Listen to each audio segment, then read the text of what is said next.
तो इस क्वेश्चन को ध्यान से देखो एवरीवन, जिसमें कि बहुत ही क्या पूछा था, इनकरेक्ट स्टेटमेंट पूछा था। तो जिसने भी इनकरेक्ट वाला पॉइंट नहीं ध्यान दिया उसके लिए तो बहुत ही इजी गलत करके आया होगा।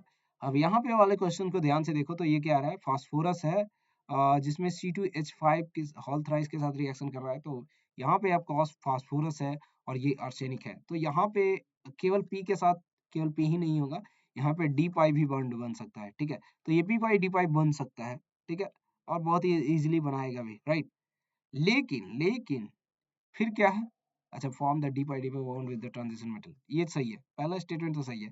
नाइट्रोजन का form D pi P pi with oxygen, ये दोनों नाइट्रोजन और ऑक्सीजन ये दोनों बेचारे कहाँ के हैं, सेकेंड पीरियड के एलिमेंट है, सेकेंड पीरियड के एलिमेंट है। इनके पास तो बेचारे खुद के लाले पड़े हैं खाने के लिए, राइट। मतलब मेरा मतलब है केवल पी जो हमारे पास ऑर्बिटल होता है, डी ऑर्बिटल तो होता ही नहीं है, साइज छोटी होती है, इनके पास नंबर ऑफ इलेक्ट्रॉन्स नहीं होते हैं, बहुत सारे रीजन है, राइट।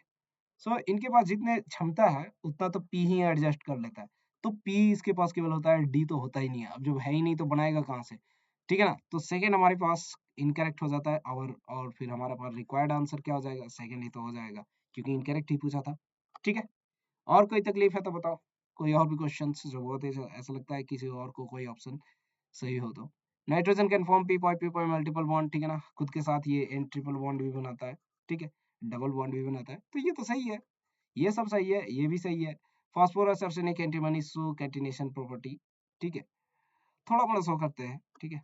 तो कैटिनेशन के लिए थोड़ा मोड़ा तो हाँ कह ही सकते हो, राइट। चलो आगे बढ़ते हैं।